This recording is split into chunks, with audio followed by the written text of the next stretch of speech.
which is to pass on an exhortation to make sure that you always use the mics, because otherwise the live stream becomes disjointed because people miss anything that you're not saying, and to try your best to always use the mic that's assigned to you, because you get the right titles, you get the right identification on the screen on the live stream.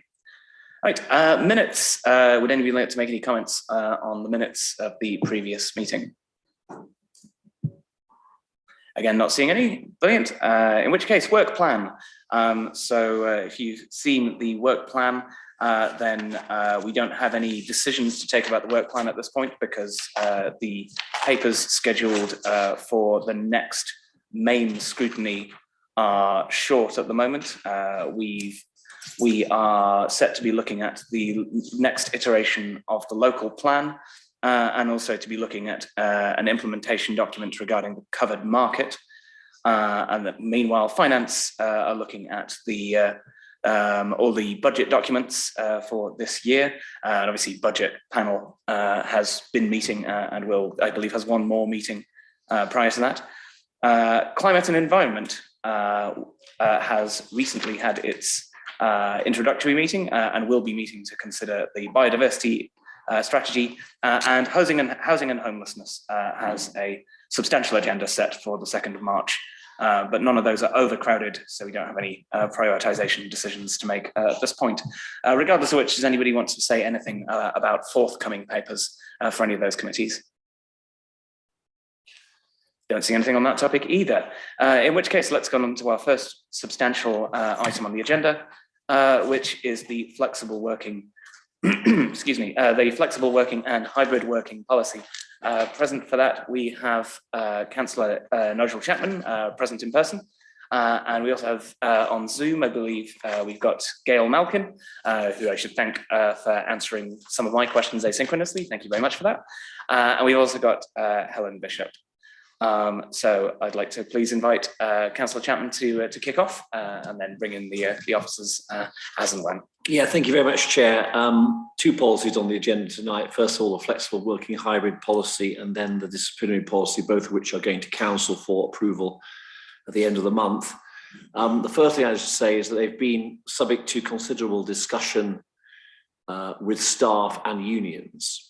I think this is really important because they're important subjects, and we want to bring everybody along with us and get an agreement about how we should work on these things. Starting then with the hybrid working policy, obviously there was some hybrid working going on before the pandemic, but not very much.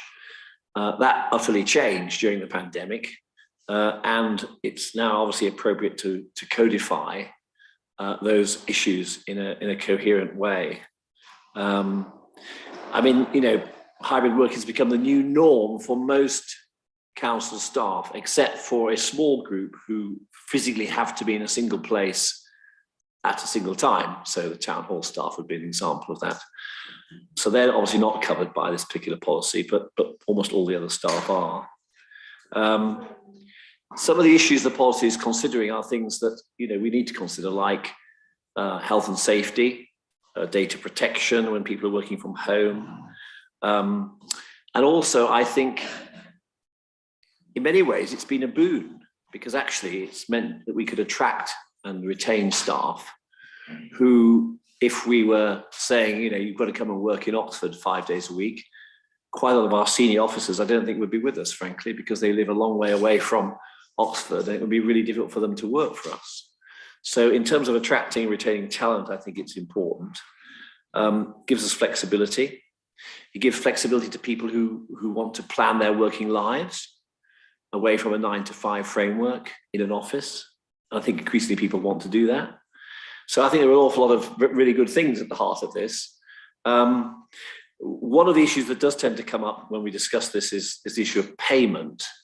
And you'll see in the paper there is a legacy of a small group of staff who receive a payment for hybrid working.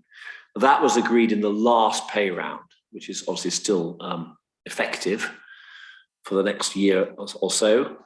But there are no plans in this policy to extend that. Were we to start to discuss that, we would discuss it in the normal way, in the normal pay round, which we discussed we would be getting underway in a year and a quarter's time. So discussions will be 23.4 to be effective 24.5. So that's the reason why there's not more of that. And actually, to be honest, the unions don't really want more of that. If we've got money to spend on things, they want to spend it on cost of living increases and on core pay increases rather than bespoke, rather specialized payments for, let's say, hybrid working as an example. So that's by way of introduction. I've got with me Gail Malkin, who's head of people, and Helen Bishop, who's our business improvement director. And I'm sure they'll be happy to answer any technical questions you've got on it. Thank you very much. Would anybody like to ask any questions or make any comments on the policy? Councillor Peck, please. Yeah, I was just wondering, how are staff split across those 4 work profiles that are in the thing? So fixed, flexible office, field-based and community-based.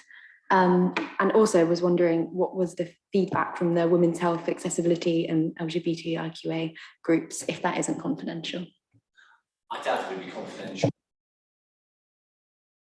I doubt it would be confidential, but I'll have to refer to my colleagues for answers to the split of the 600 or so staff, if they happen to know it off the top of their head. And if they don't, I'm sure they'd come back to you. And on the other question you asked about the consultation. So Gail or Helen? Shall I come in? Yeah. I'm afraid we don't have the data on how many employees fall in each group. We could easily get that data.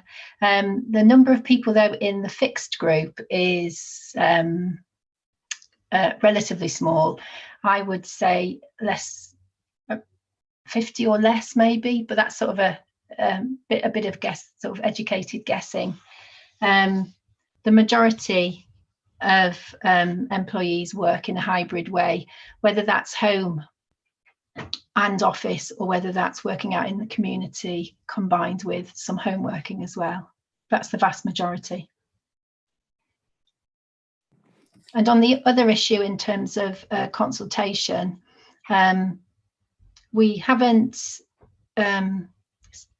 specifically consulted with those individual groups that you mentioned, but we have discussed hybrid working at the Equality Steering Group, but we've had, and with the unions, and we've had no concerns raised. Yeah, just to say, it says on page 34 that there was feedback from women, those 3 groups that I mentioned. That was why I asked what the feedback was. But if you don't have it, I'm happy to follow up with email or something. We have done a more widespread consultation around the town hall move, but that specifically relates to the town hall and accessibility at the town hall.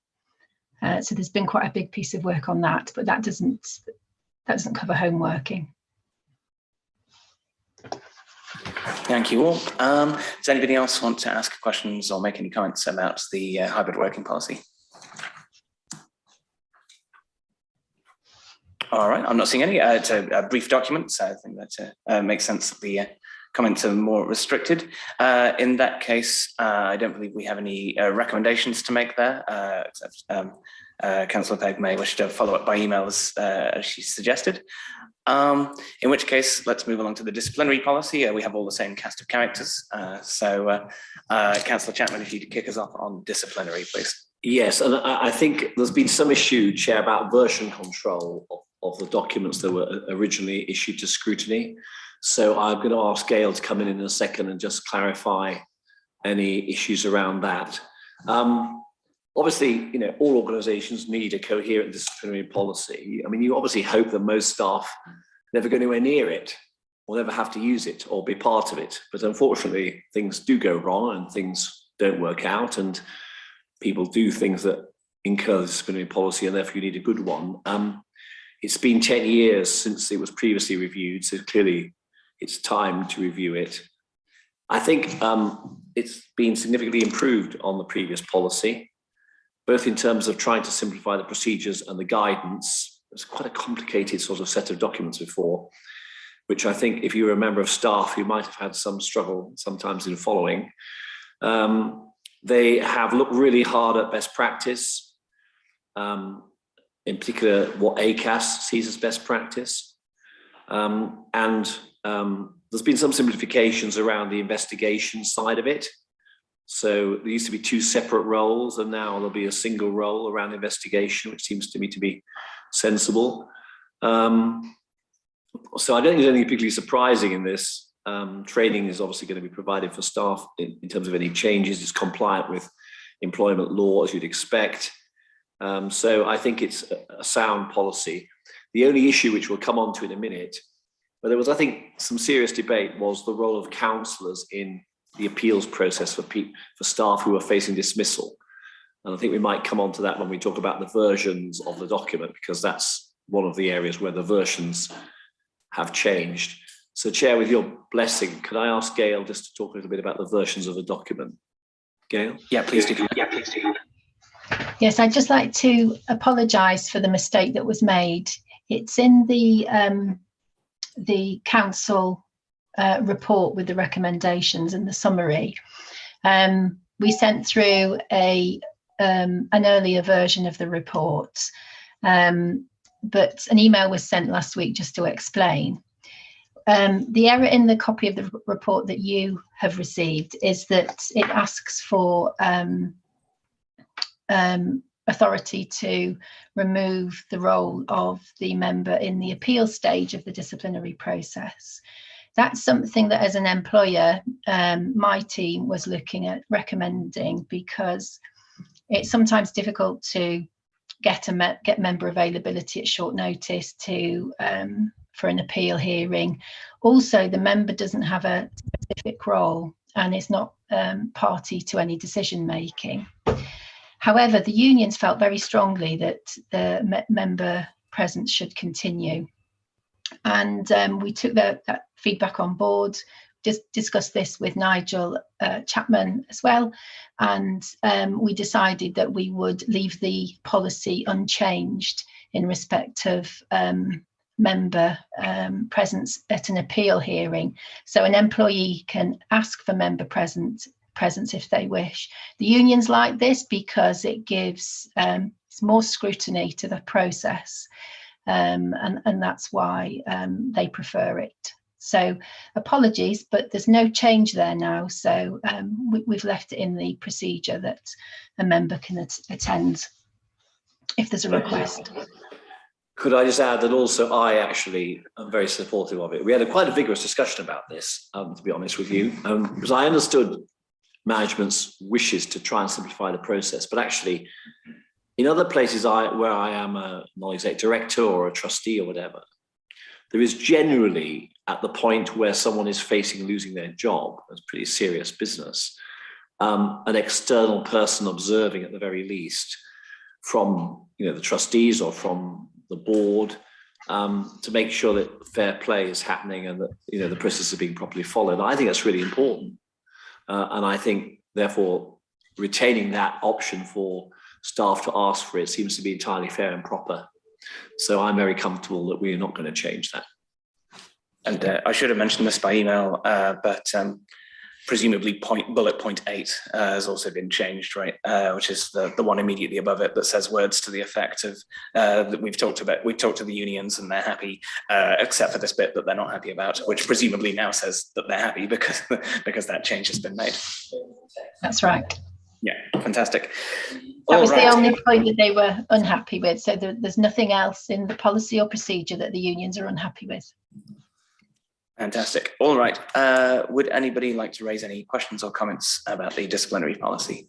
Could I have hands around the table if anyone's got anything? I've got Councillors Mundy and Jarvis. Councillor Mundy first, please. Thank you. Yeah, I was actually going to ask about that. So welcome that change. I wasn't sure whether the councillor needed to be on a committee like the Standards Committee. I wasn't sure about that, so I was going to ask about which councillor it had to be in cases where they were invited to join the disciplinary hearing.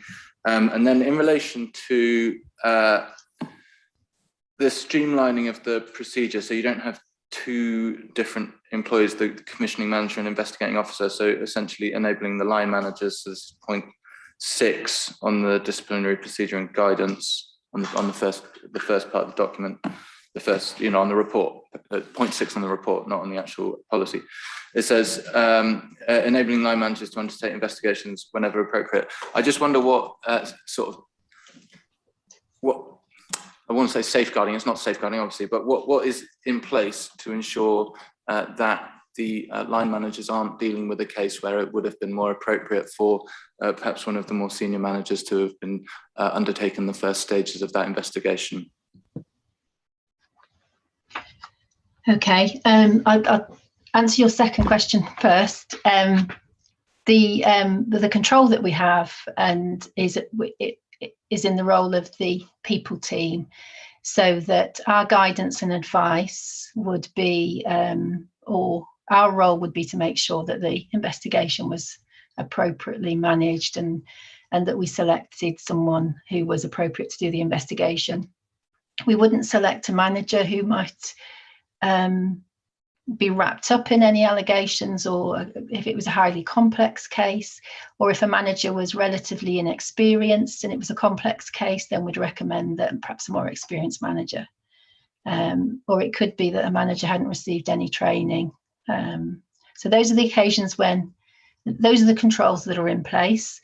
In terms of which member, I don't know how that works actually. It isn't stipulated in our procedure. I know that Councillor Nigel Chapman has sat on an appeal hearing, and I don't know whether that was because of his role, his portfolio, but perhaps Helen might be able to help there.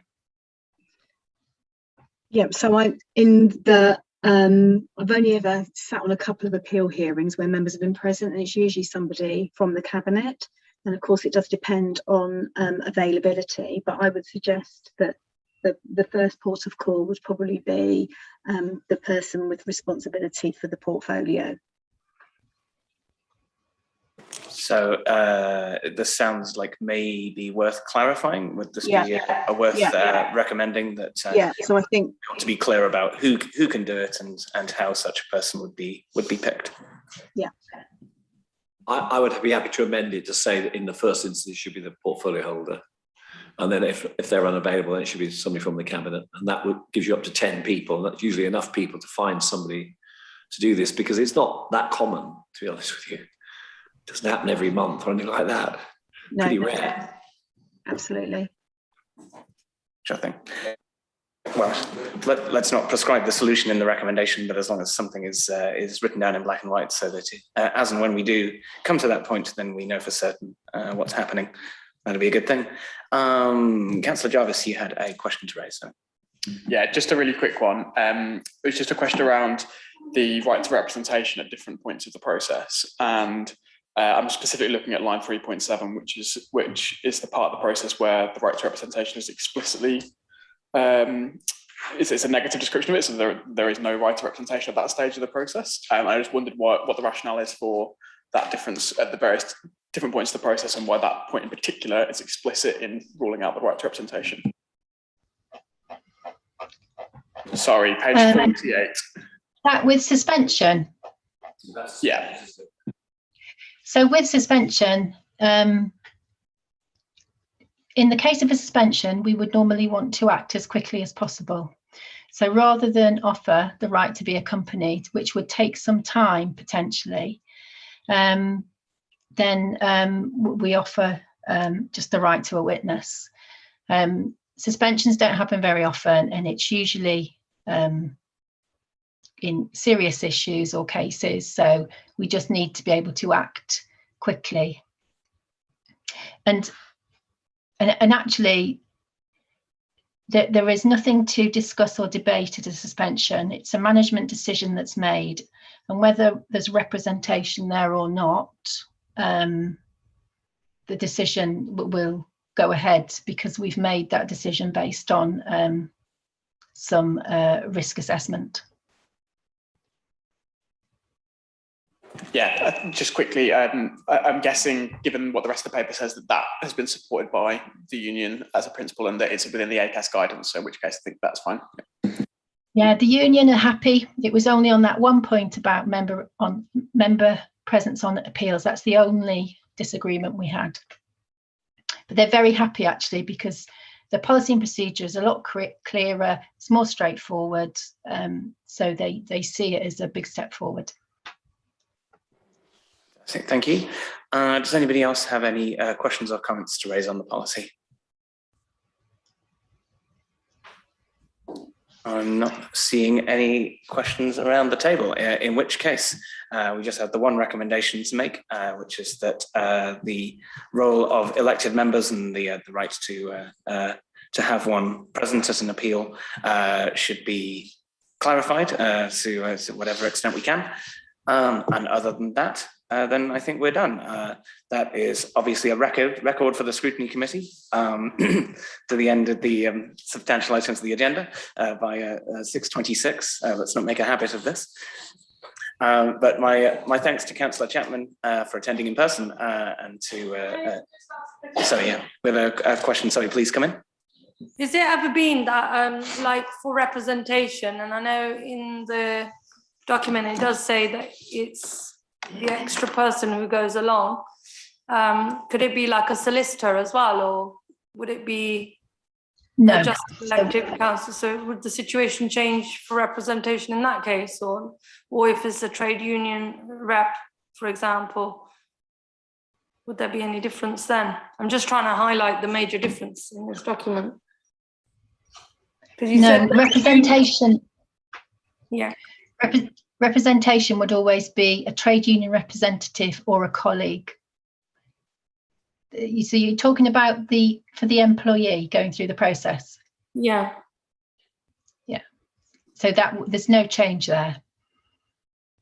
Because in the past there has been a situation where solicitors have got involved, but I guess that would be more out after. Yeah.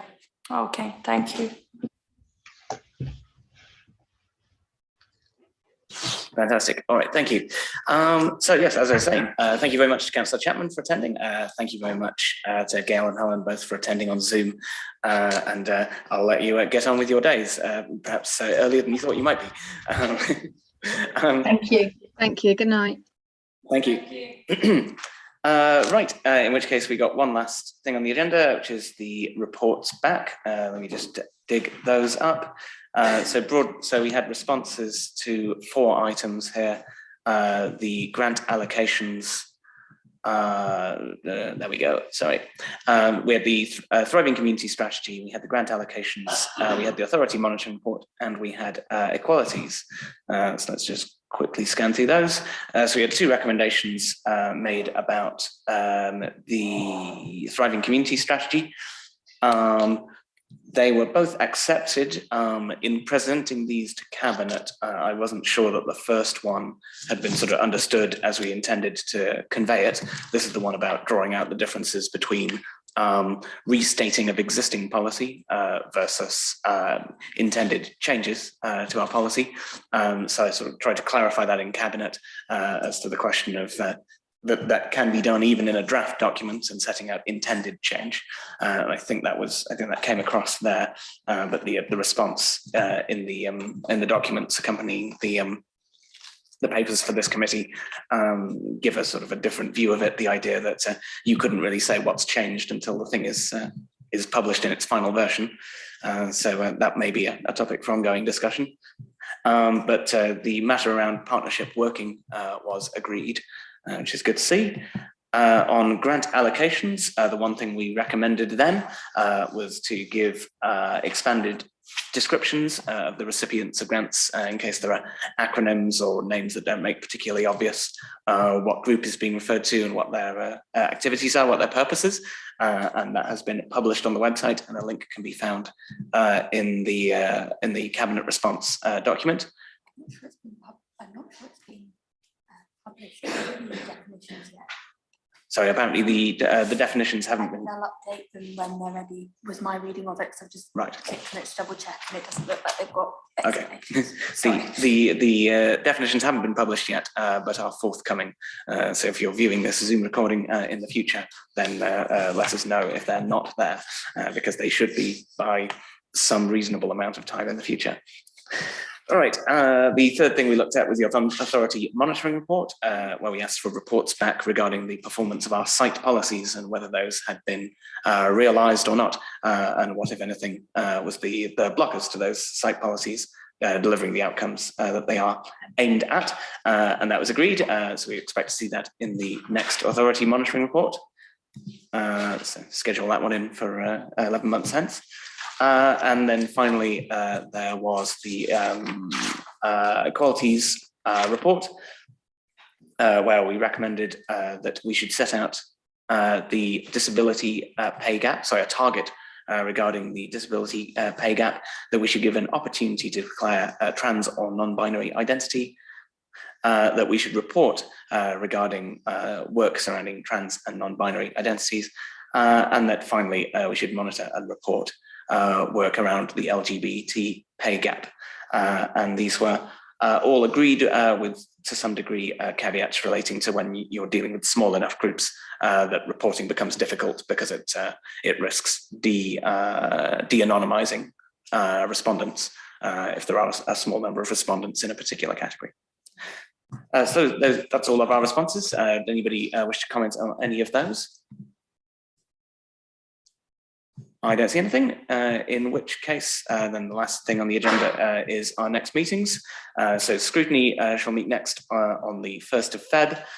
Housing and Homelessness are in for the 2nd of March. Finance and Performance for the 23rd of Jan. Climate and Environment Panel on the 1st of March. And Companies Scrutiny also on the 1st of March. 6 o'clock for all of those. And that's it. Thank you all very much indeed for attending. See you all on the 1st of February, and don't be banking on getting out by 6:30 on that occasion, because it will be the local plan. And if everybody hasn't turned up with a pet site policy that they want to argue about at length, then I shall be disappointed in you as scrutineers. See you all on the 1st of Feb. Thank you. Good evening.